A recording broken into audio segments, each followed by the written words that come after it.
एक भिखारी रोज एक दरवाजे पर जाता और भीख के लिए आवाज लगाता, और जब घर का मालिक बाहर आता तो उसे गंदी गंदी गालियां और ताने देता। मर जाओ, काम क्यों नहीं करते, जीवन भर भीख ही मांगते रहोगे क्या? और तो और कभी कभी गुस्से में उसे धकेल भी देता। पर भिखारी सिर्फ इतना ही कहता, ईश्वर तुम्हारे पापों को क्षमा करे।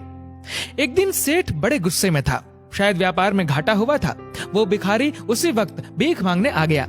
सेठ ने न आव देखा न ताव, सीधा ही उसे पत्थर से दे मारा। भिखारी के सर से खून बहने लगा। फिर भी उसने सेठ से कहा, ईश्वर तुम्हारे पापों को क्षमा करे, और वहां से जाने लगा। जब सेठ का गुस्सा थोड़ा कम हुआ तो वह सोचने लगा कि मैंने उसे पत्थर से भी मारा, पर उसने बस दुआ दी। इसके पीछे क्या रहस्य है, ये जानना पड़ेगा। और वह भिखारी के पीछे चलने लगा। भिखारी जहां भी जाता, सेठ उसके पीछे पीछे जाता। कहीं कोई उस भिखारी को कुछ भीख दे देता तो कोई उसे मारता, जलील करता, गालियां देता। पर भिखारी इतना ही कहता, ईश्वर तुम्हारे पापों को क्षमा करे।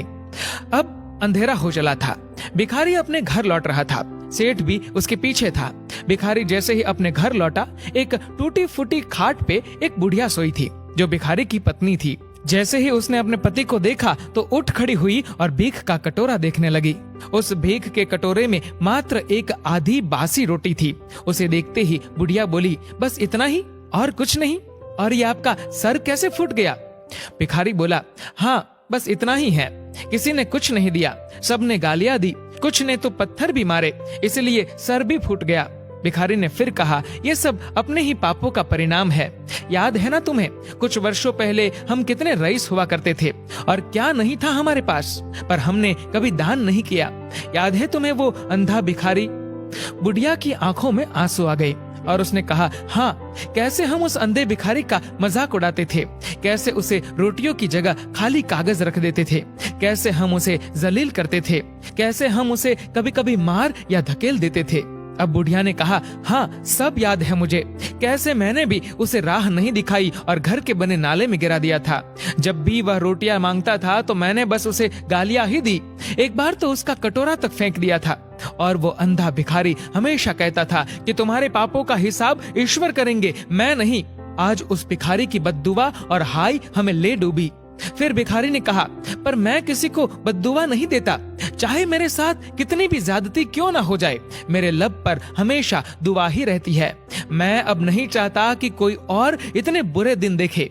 मेरे साथ अन्याय करने वालों को भी मैं दुआ देता हूँ, क्योंकि उनको मालूम ही नहीं वो क्या पाप कर रहे हैं, जो सीधा ईश्वर देख रहा है। जैसे हमने भुगती है कोई और ना भुगते, इसलिए मेरे दिल से बस अपना हाल देख के अब दुआ ही निकलती है। सेठ चुपके चुपके सब सुन रहा था। उसे अब सारी बात समझ आ गई थी।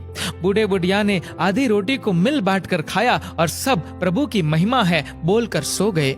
अगले दिन वही भिखारी भीख मांगने सेठ के यहाँ गया।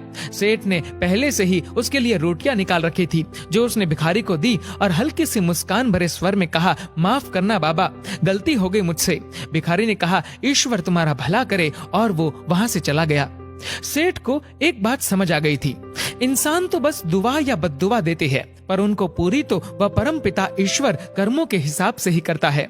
कभी जलील मत करना किसी फकीर को अपनी चौखट पर, खुदा कब कटोरा बदल दे बता नहीं सकते। अतः अपनी इस जिंदगी में हो सके तो बस अच्छा ही करे। वो ईश्वर दिखता तो नहीं है, परंतु सबका हिसाब पक्का रहता है उसके पास।